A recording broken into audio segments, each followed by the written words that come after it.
I know that I'm generalizing here, but I think it is fair to say that those of us who share a Northern European descent and particularly German descent have a hard time expressing our emotions. Now, notice I did not say that we don't have emotions. Instead, our culture prefers not to wear our emotions on our sleeves. We prefer, it seems, to keep them bottled up inside. Men in particular prefer to keep their emotions on the inside and not allow them out. And so it's so interesting as you read the Psalms to notice how emotional they are. It does not take very long to discover whether the psalmist is having a good day or a bad day, because his emotions that are on the inside come out in the psalm that he is writing. It's kind of interesting as you read the Psalms. There are some Psalms that are a mixture of both kinds of, there's lots of emotions, but the two major emotions, there is a mixture of joyful gladness and sadness and despair, frustration, all jumbled up and mixed together in one psalm. Today, the psalm that has been assigned for Thanksgiving Day is very clearly a psalm of one emotion. Not a bunch of different ones. No, the psalmist has apparently been reflecting, meditating, thinking about God. And that meditation has invoked emotions on the inside that now come bubbling forth. These feelings that he has come from the gut. This praise that he is exuding, this joyful exuberance, it is bubbling up from the inside, deep somewhere from the psalmist's soul. Shout for joy to the Lord, all the earth. You see, this kind of emotion is loud. Shout! This isn't the kind of thing that you can whisper. Think of yourself at Lambeau Field. And the Packers have just scored the game-winning touchdown in the last second of the game.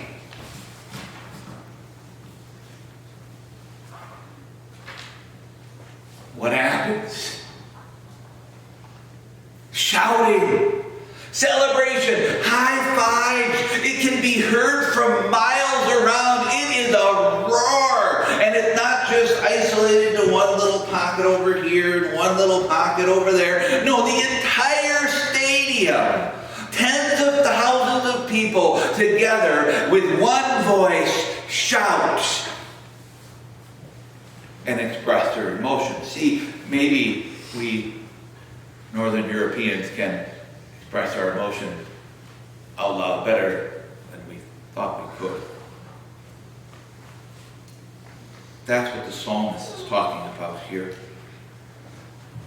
The whole earth is to shout for joy. Not just a little quiet whimper. No, this is a loud, boisterous shout. Worship the Lord with gladness, he says. Come before him with joyful songs. Again, it is clear, isn't it, that this psalm is coming from this man's heart. It is a natural overflow of the reflection that he has been doing on God. He has been meditating on God, and he has been thinking about the awesome things that God has done for him and for his world. And he comes to the conclusion that the only proper response to these emotions is to worship the Lord with gladness and to come before him with joyful songs. To worship the Lord here simply means to gather together and to express the Lord's worth. To gladly and boldly declare what he is worth to you. In this case, the psalmist identifies his inner emotions of gladness and joy, and he allows them to escape. He doesn't hold them down. He doesn't keep them back. He allows them to come out in the form of a shout and a song of gladness. Again, note, this kind of worship that the psalmist is calling for, it is a spontaneous celebration. It's not forced in any way. This is not something that God has to demand for it to happen. No, it just simply happens. It is a fruit of reflecting and meditating on God's goodness. It just happens. Just like those cheers happen at Lambeau Stadium after the game-winning football or the game-winning touchdown. Nobody has to tell the crowd, it's okay, you can cheer now. They do it all on their own. It's spontaneous. It just comes from the inside. Their joy and their celebration, they have to let it out. And so it is with our thanksgiving to God. It's spontaneous and it comes from the gut. The psalmist is now going to share with us why. He's proclaimed that there's going to be this loud shouting and this joyful singing, but now he's going to tell us why that happens. He said, know that the Lord is God. It is he who made us, and we are his. We are his people, the sheep of his pasture. The psalmist has been brought to understand, to comprehend, to believe, to trust that the Lord is God. The one who made all things, the one who made the sunrise and the moon, put the moon in the sky, he is the Lord and he is God. And this God, the one who made the sun come up this morning and who satisfies the desires of every living thing, he is our God. He is the one who has created each one of us. The psalmist says, it is he who made us, and we are his. That means that every single one of you here today is a deliberate, creative act of God. You are special. You are not some random accident, some highly evolved animal that doesn't really have a purpose in life. No, you are the creation of God, and you are deliberate. The psalmist reflects on something that's even more wonderful than that when he says, we are his. We are his people and the sheep of his pasture. Do you see the reason for his exuberance? Do you see the reason for the need to shout and to sing glad songs? Because God not only has created us, but God actually cares about us. That we are his and he is our shepherd. That means that he provides for us, and that he watches over us, and that he gives us what we need. He gives us food to eat.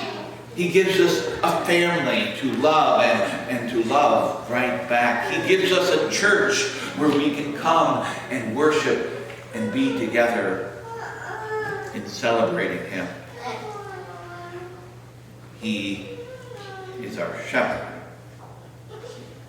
Is it any wonder the psalmist's very next verse is, enter his gates with thanksgiving and his courts with praise. Give thanks to him and praise his name. Enter his gates.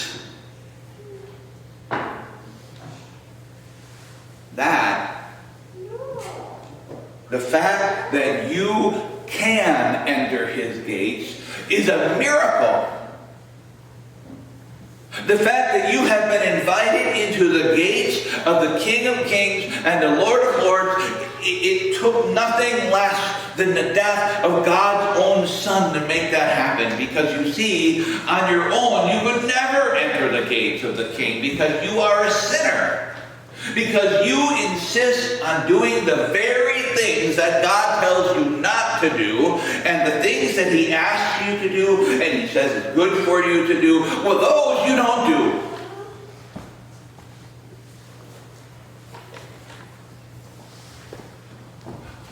You push God off of his throne and put yourself up there and say, I'm going to determine what's right and what's wrong.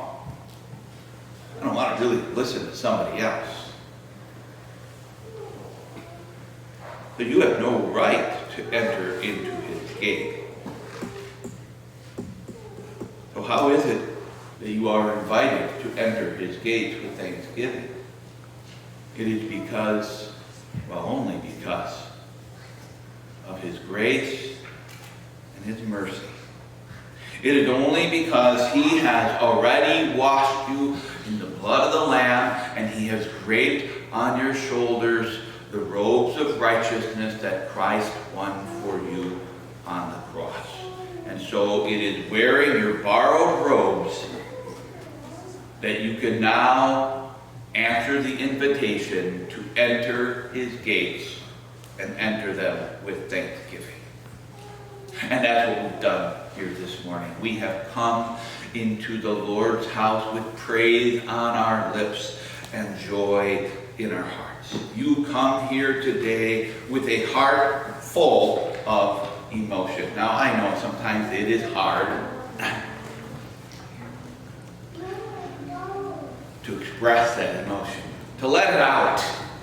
It's not something we do as a culture. But today, we do know what to do. We give thanks to him and praise his name, and we do that as we join together in singing the psalms and the hymns of thanksgiving.